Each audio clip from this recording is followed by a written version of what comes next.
Hindi po madali ang landas na tinahako patungo sa araw na ito. Maraming pagsubok, maraming luha, pero mas maraming biyaya at pagmamahal mula sa mga taong nasa paligid ko. Kaya ngayong gabi, gusto ko pong samantalahin ang pagkakataong ito para magpasalamat sa lahat ng mga taong naging bahagi ng aking paglalakbay. Mula sa puso, maraming salamat po sa lahat ng naging bahagi ng aking paglalakbay. Pinapanood ko itong video niya, no, kasi sabi niya gusto daw ma-share niya, at ito pinagbigyan ko naman siya. Siguro gusto lang niyang maihinga talaga yung nasa loob niya, yung pinagdaanan niya, at kung ano siya noon at saka ngayon, no? At sana po ay wag niyong husgahan kung mayroon man siyang nasabing iba o hindi niyo nagustuhan. So, ipag-pray po natin siya at sana patuloy nga yung maging maayos ang kanyang buhay. Nakakabilib din siya kasi hindi ko akalain na sa isang katulad niyang bata, no, na yung feelings niya, basta emotionally, nailabas niya yung gusto niyang ma-share, no? At yun po ay pinakinggan ko lang din at sabi niya, nanay, gusto ko po itong ma-share. O, ayan po. Maraming salamat po sa walang sawa niyo pong pagsuporta at sa ating mga charity viewers, sa aming mga subscribers. Thank you so much po. No? God bless you all. Po kasi yung nangyari sa akin dati yung pinag-asawa ko ni mama. Marami akong maiisip kasi ganyan ka naman, ganyan naman din kapag hindi mo din gusto, diba? Parang pang naisip, gusto mo magpakamatay, ganun. Ay, naisipan ko, sabi ko, gusto ko nalang magpakamatay. Paano kung magpakamatay? Maraming mga bodyguards sa akin. Hindi sila na ano sa akin. Lagi sila nakakapit sa akin. Mga kapatid ko, lagi nakakapit sa akin. Paano kung magpakamatay? Minsan, nagtatago ako. Mga 2 oras ako. 2 oras ako tatago sa kanila. Ako magpapakita sa kanila. Minsan, kukuha ko ng pangtali, ganon, paano ng motor, ganon. Minsan kinukuha ko yun, minsan inaano na lang ni mama, sabi niya, anong ginagawa mo, ganon yun. Puti naman, sabi, doon kami sa, 29, doon kami. Tapos buti na lang, pag naglayas ako doon lang, malapit na ako naglayas kasi, doon na ako sa malapit pumunta, kasi natakot kasi ako kasi mga radyo man, ganon. Ayun, layas ako. Tryan ko lang sila mama na maglayas. Maglayas ako. Nag-try lang ako. Pipilitin talaga ako ng mga pag-asasa si Papa. Sabihin si Papa, pag hindi mo talaga tanggapin yung lalaki, magpakamatay ako. Ganyan. Tapos, may naman ako, may gunting ako. Ginaganito ko talaga yung buhok ko. Ginaganito ko. Hanggang dito yung buhok ko dati. Kasi ayoko talaga. Parang, wala na din ako sa pangisip ganun. Kasi, paano naman kaya pala nawawalan ako ng pangisip, parang nababaliw ganun. Kaya kasi ginayuma pala ako kasi ayaw ko. Ginayuma pala nila ako pero hindi ako nadulutan ng gayuma kasi wala din akong gusto sa lalaki. O ganyan. Kasi pag igagayuma ka tapos wala ka din gusto, parang nababaliw ka lang sa sarili mo ganun. Pero kapag ginagayuma ka na may gusto ka sa lalaki, ayun, lagi mo yung hinahanap yung lalaki. Pero ako hindi ko yung talaga hinahanap yung lalaki. Parang sa sarili ko lang, ginugunti ko yung buhok ko, gano'n. Pag uwi ko sa bahay, wala na, hindi na pantay. Tapos kapag hindi ako gugupitan ni mama, iiyak ako. Tapos kapag hindi ko gugupitan si mama, iiyak din ako. Ayun na time. Para akong bata nun. Pag hindi ko gugupitan si mama, kapag hindi mapapagupit si mama sa akin, iiyak ako. Tapos ayun, buti na lang umuwi na kami sa bahay namin, tinirahan namin. Ayun, sabi ko, magsimba muna ako. Sabi niya, sige, magsimba ka, sabi ni mama. Ayun, nagsimba ako, lagi na ako, hindi talaga ako mag-pray ako nung panahon na yun. Mag-pray ako mga 2 oras. Mag 2 oras, tapos pag umaga na yung mata ko, wala na. Kasi naiyak ako, ganun. Naiyak ako na, nangingi ako ng tulong sa Diyos. Ayun, magpipray ako. Ayun, iniiyakan ko. Tapos, minsan nag-usap, ano nangyari? Sabi ko, wala. Tapos, na lang ako na tulog. tulog ako, hindi pala nagpipray ako, tapos umiiyak, ganun.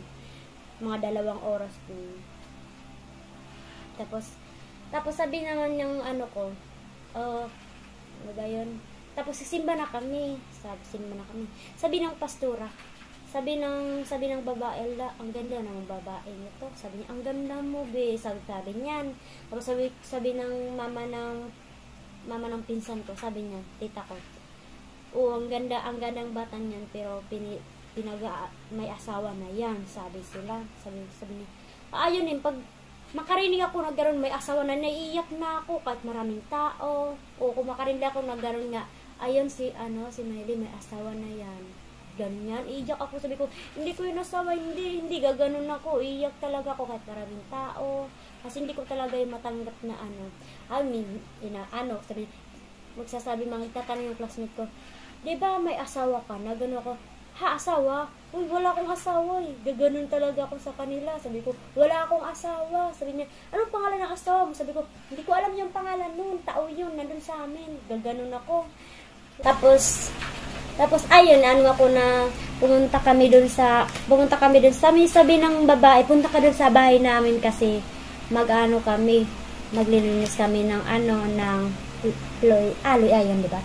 Maglilinis kami ng Loy, Tapos, sabi ng babae, dapat ka pinaasawa ng papa mo. Sabi niya, jowa mo ba yun? Sabi ko, hindi po, kagustuhan lang doon nila papa. Tapos sabi niya, sige, uwi ka dun sa bahay niyo hatiran mo si mama mo mga bigas, gano'n. Tapos punta ko doon. Tapos hindi ko alam, galit na galit pala si mama sa akin kasi si mama baliw na din sa lalaki kasi gusto niya yung lalaking maging asawa ko, sabi niya. Tapos ayun na tayo, bumalik ako doon. Kaya mga isang buwan na lang sana ikakasal na kami. Kasi sabi ako sa lalaki, sige, sa na lang tayo kasal sa simbahan, ganito ako. Pero ayun, hindi pa din open yung ko, parang nag-joke lang ako, ganun. Hindi din open yun. Nagaganito lang ako. Nakaganito lang, asan yung asawa mo? Sabi ko, asawa. Gaganito lang ako. Pero, kasi alam nilang tinanggap ko na yung lalaki. Inanuhan ako ni mama, pinapayagan ako ni mama ngahoy, ganun. Kasi para daw matuto daw ako sa buhay sa mag-asawa, ganun. Kaya inahayin ako ni mama, maglaba, ganun. Inahayin ako ni mama. Kasi gusto ni mama matuto ako sa buhay may asawa. Ganun na hinahayaan ako ni mama. Pero hindi ko din yung kasi gusto ko din yung mga kasi may mga barkada ko yun, doon ko ma-share yung mga problema ko, ganun. Minsan kapag nasa kahoyan ako, umiiyak ako, tapos minsan ako isip ko, parang gusto ko umakyat ng puno, parang din ako magpakamatay, lulokso na lang ako, gaganon ako. Tapos ayun, hindi naman din ako makaganyan kasi marami naman akong mga friend, ganun, baka makakita sila kung anong gagawin ko, baka susundin nila, hindi pala tama. Ganun. Tapos ayun, lagyan ko ng ngangahoy. Tapos sabi ng lalaki, nakabili na kami ng gown. Nakabili na kami ng bigas. Na lang, ulam na lang yung kulang. Ganun yun. Kinakabahan na ako nun. Kinakabahan.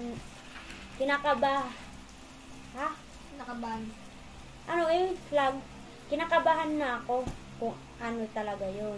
Tapos, buti mag-isang buwan, nakita na ako ni Daddy Paul. Salamat talaga ako sa Diyos na ayun, tinulungan ako ni Daddy Paul. Salamat din po, Daddy Paul, na tinulungan mo ako at pinag-aral mo ako ulit. Kasi alam ko po kasi nahihirapan yung mga magulang ko. Pero nag-ano naman po ako sa kanya, nagpipilit naman, sabi ko, pwede nyo naman po ako magtrabaho pa para makatulong ako sa mga kapatid. Pwede naman yung kapatid ko na lang ipag-aaralin ko, hindi na ako mag-aral, basta makapagtapos lang sila. Ganun ako. So, ayun naman ni Papa na malaya ko sa kanila. Gusto din nasa tabi lang nila ako, pero pag-aasawahin pala nila ako. Salamat talaga, Daddy Paul, na pinaaral niyo po ako, ganun, tinulungan niyo ako, tinulungan niyo po yung pamilya ko, kasi alam ko po kasing ano, higap na ako. Alam ko po kasing hindi kaya ng mga magulang ko pag-aaralin ako. Ganun. Ayun lang po kasi gusto ko lang po i-share kasi yung buhay ko dati. Salamat po daddy po sa tulong niyo po sa akin. Si nanay, si tatay niya. Salamat po sa inyo. Maraming salamat po sa pag-aalaga niyo po sa amin ni Ninita. Ganun. Kasi kung wala po kayo, kung wala po kayo, hindi po talaga ako nakapag-aral ngayon. Sana po may maaral. Sana po sa mga katulad kong katutubo, po, sana po, huwag muna po kayo mag-asawa. Mag-aral muna po tayo. Kasi, ang hirap po kasi, pag mag-asawa. Ako nga din tinitingnan ko lang yung pamilya namin, nahihirapan. Tapos, ako pa kaya pag may isa ng pamilya. Kasi, iba kasi po pag hindi mo yung gusto, pinipilit ka, ganun. Ngayon lang, naisip ko lang po yung narararaan ko kasi. Lang kasi, mahirap po kasi. Hindi ko kasi, hirap talaga kasi. Alam nyo, mga 2 oras lang tulog ko kasi. Kasi natakot ako sa lalaki, ganun. Tapos, alam ko po kasi na malaki na ako, kaya hindi na kaya ni Papa na pag-aaralin na. Kaya ganyan na lang, pinag-asawa na lang ako ni Papa. Kaya po, salamat po sa inyo, Daddy Paul, nanay, sa tatay. Salamat po sa tulong sa akin.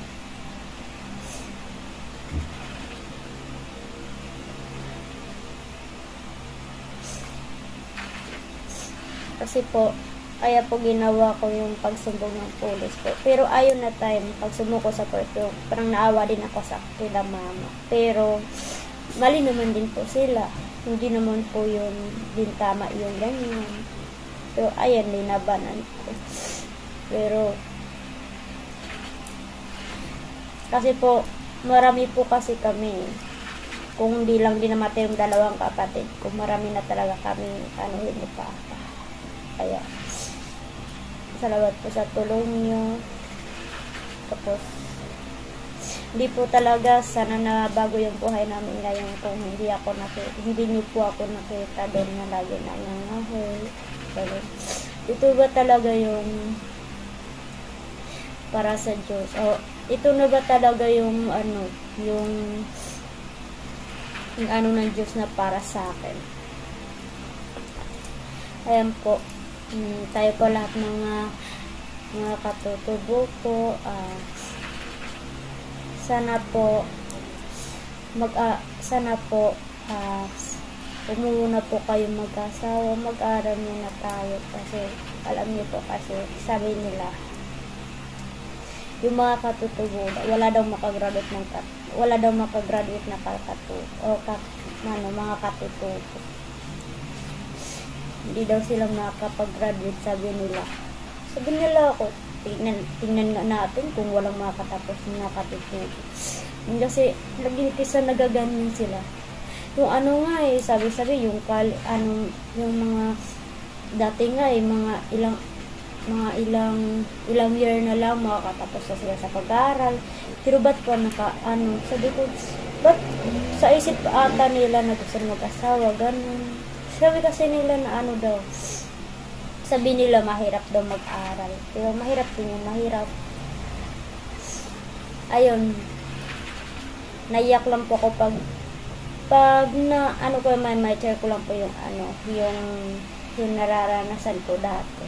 Kasi ang hirap po kasi. Kung iba lang talaga ako, dati lang ako nagpapakamatay. Kung hindi ako Diyosa, ganun, kung hindi ako nagsisimba, dati lang talaga ako nagpakamatay na sana ako. Kasi, alam ko kasi mali yan magpapakamatay, diba? Ganun. Tapos ngayon, nagsisisi na sila Papa, sabi nila, Nagsisisi na lang sila papa. Sabi nilang kung hindi daw ako, buti daw kung hindi daw ako pinapili pinag-asawa. Doon na ako sa tabi nila. Ganun. Eh, dati talaga. Kung ano kasi, wow kasi ako. Pag ano yung sabi, ganun. Kasi, hindi kasi ako nakakalimot kasi kung ano yung sinasabi, ganun. Inaano ko sa utak ko kung ano yung sinasabi, ayun talaga yung susundin ko. Kasi, sabi ni Papa dati, huwag ka muna mag-asawa ha, sabi niya. Ayun. Pero, hindi ko pala alam na may plano pala si Papa para asawahin.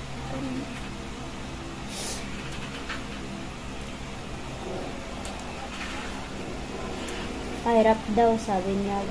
Sabi niya, gusto daw ni Papa na makapunta na ako ng ibang bansa, ganun. Pero, saan ba yun?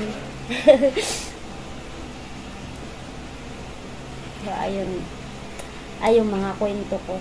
Pero marami pa po ako mga kwento na ano. Ayun lang talaga. Kasi, may pag-share ko lang sa inyo kasi ano ko dati talaga, hindi ako anak ng lamang. Kasi po alam niyo, sabi kasi ni mama sa akin dati. Kasi bata pa ako, nagkasakit ako. Bata pa. Hindi na daw ako parang wala na daw ako, ganun. Parang patay na daw ako, sabi nila mama.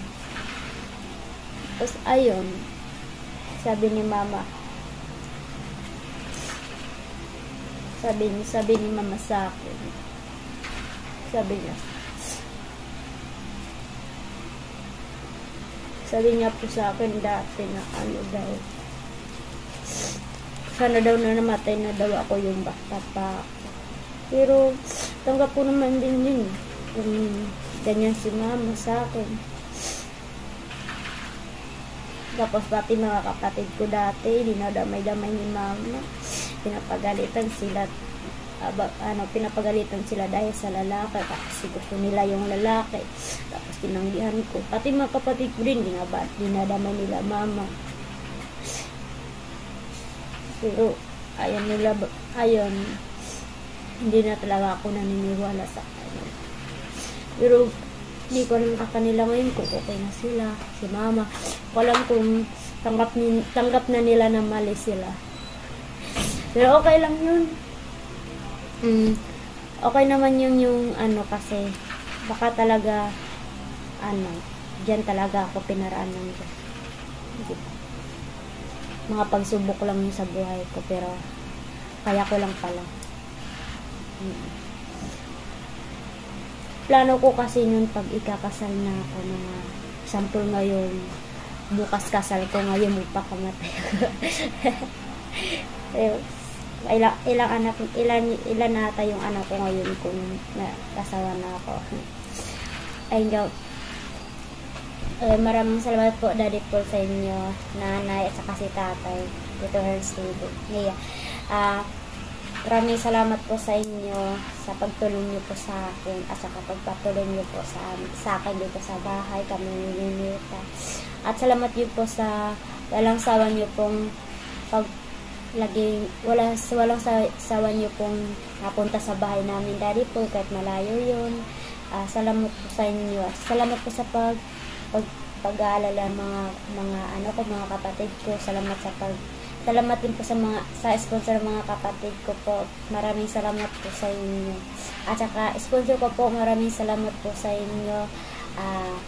Kung hindi po maraming salamat po sa inyo sa pagtulong niyo po sa akin, sa pagpaaral niyo po sa akin. Pag-igihan ko po yung pag-aaral ko po. Salamat po sa lahat po na nanonood po, nagsusubaybay ng mga video po namin. Salamat po sa inyo. Ay lang po, marami pa po akong kwento, pero susunod. Hello po, magandang gabi po sa ating lahat. Magandang gabi po sa inyong lahat. Ngayong gabi, isa sa pinakamahalagang sandali sa buhay ko, ang ating ipinagdiriwang. Ang aking 18 kaarawan. Isa itong yugto ng aking buhay na hindi ko malilimutan. Dahil ngayon, opisyal na akong humaharap sa mundo bilang isang ganap na dalaga. Hindi po madali ang landas na tinahak ko patungo sa araw na ito. Maraming pagsubok, maraming luha, pero mas maraming biyaya at pagmamahal mula sa mga taong nasa paligid ko. Kaya ngayong gabi, hindi ko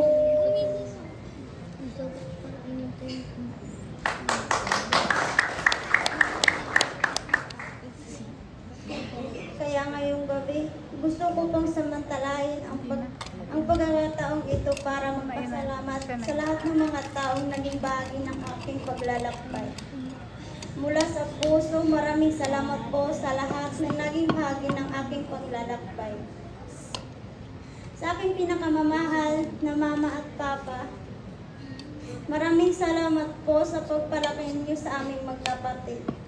Nang may pagmamahal, tiyaga at sakripisyo, na hindi po madali ang lahat ng pinagdaanan natin, pero hindi kayo sumuko. At dahil doon, saludo po ako sa inyo. Maraming salamat din po sa tiwala at pagpapahintulot ninyong makapag-aral ako kahit malayo sa inyo. Alam mo kung hindi po madali ang ganitong sit-up po, pero ginawa ninyo ang lahat para lang matupad ang pangarap ko. Pangako po, makakapagtapos po ako ng pag-aaral. At darating ang araw na dito tayo. Para sa inyo ang lahat ng ito, mahal na mahal ko po kayo.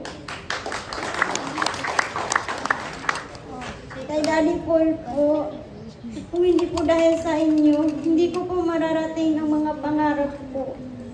Kayo po ang naging daan para ako'y makapag-aral.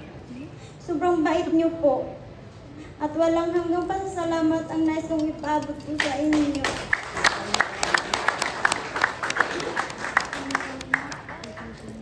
Maraming salamat po, Daddy po.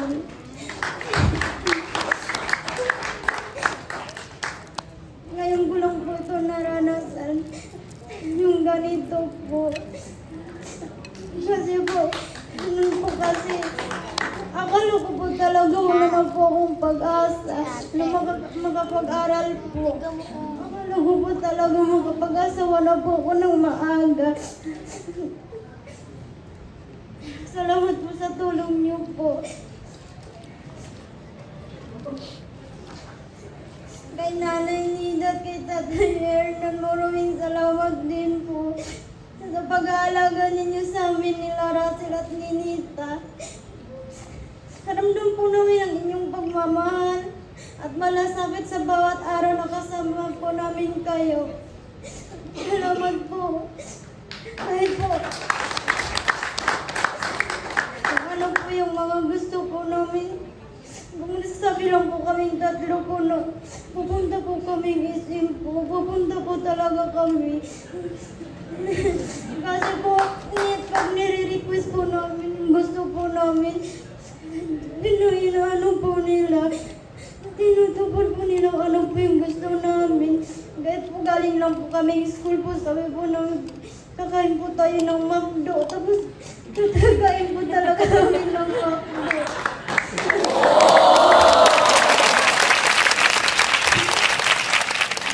Kay Inay Cleming, na Inay. Maraming salamat po sa lahat ng payo at aral na ibinahagi ninyo. Panghabang buhay ko pong tatanawin ang lahat ng iyon. Kahit po Inay maano kainan talaga, kahit po ano po talaga siya, pero alam ko po ngayon po yung mga sinasabi po ni Inay para din po yun sa amin.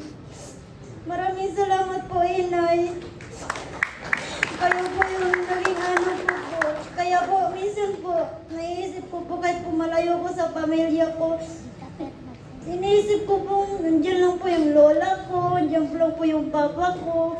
Hindi ko po yan inaisip po kung malayo po yung pamilya ko. Pag na-miss ko po kasi mga magulang ko po, iniisip ko po inuna yung pangarap ko bago po yung pagka-miss ko sa kanila. Kasi alam ko naman po, nandiyan po sila Daddy Paul at sila inay pong gumagabay po sa amin kay nanay po at tatay. Hello, Nea! Maraming salamat sa pagkakaibigan ng nabuo sa pagitan natin. Isa ka sa mga taong nagpapatunay na ang tunay na kaibigan ay parang kapatid na rin. Napakabait mo, Nia. Salamat sa pagturing sa akin na isa mong tunay na kapatid. Kasi po, minsan po kasi, naisip ko po pag wala po kong kapatid, hinahag ko lang po siya. Pero po, hindi ko po mamiss yung mga kapatid ko. Hi, Russell! Sa aking study buddies, pangako sabay tayong makakapagtapos. Salamat sa lahat ng sakripisyo at suporta, lalo na sa mga gabing sabay tayong nagpupuyat para lang makapag-review. Sa aking mga teachers, kaibigan, at kamag-anak, maraming salamat sa pagmamahal at sa masasayang alaala na ipapagtuloy pa natin binubuo. Hello sa paborito kong tito, si Tito DJ po. Hello, Tito. Maraming salamat sa lahat po. Sa lahat. Napakabait mo.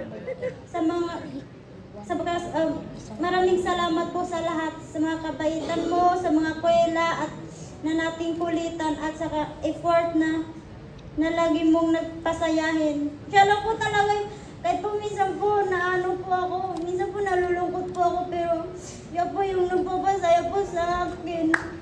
Lagi niya po, parang po siyang mas bata po sa amin.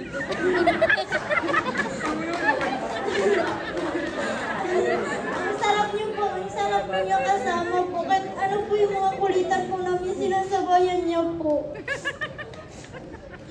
Tito DJ. Sa aking unang sponsor na si Ma'am Kuliman, maraming salamat din po. Kayo din po ang dahilan kaya kung bakit po ako nandito ngayon. Kay Doc Lixie at Ma'am Edna, salamat po sa pagsuporta ninyo sa aking pag-aaral. Ang kabutihan at kabaitan ninyo po ay hindi matutumbasan ng anumang bagay. God bless po, Doc Lixie at Ma'am Edna. Mag-ingat po kayo palagi. Ganon din po kay Ma'am Modena na lagi din pong nagsusuporta po sa akin. Maraming salamat din po, Ma'am Modena, sa pagsuporta niyo po. At syempre, hello Mami Carmi! Maraming salamat din po sa tulong at suporta na binigay niyo sa amin. Napakabuti niyo ng puso niyo at tunay naming pinahalaga ng lahat ng ginawa niyo para sa amin. Lahat po ng po, alam ko pong kahit po marami po na po kayong natulungan po. Maraming salamat po. At sa buong PB team, lalo na ang PB team Davao, hindi madali ang sakripisyo na araw ay sinasamahan niyo si Daddy Paul. Sa sakripisyo na yon ay para sa amin, para po sa mga kababayan po namin. Kahit po malayo po sila, kahit po sa mga bundok na po sila. Maraming salamat po sa pagsama niyo po kay Daddy Paul po na pupunta po sa mga bundok. Ngayon po, habang tinataha ko ang bagong yugto bilang isang ganap na dalaga, dala ko po ang lahat ng aral at pagmamahal na ibinahagi ninyo sa akin. Hindi ko man alam ang lahat ng mangyayari sa hinaharap, handa akong harapin ito ng may tapang pananampalataya at pasasalamat. Muli, maraming salamat po sa inyong lahat. Mahal na mahal ko po kayo. Hindi ko po makalimutan ang lahat ng tulong, pagmamahal at gabay na ibinahagi ninyo. Sana po, nag-enjoy po kayong lahat.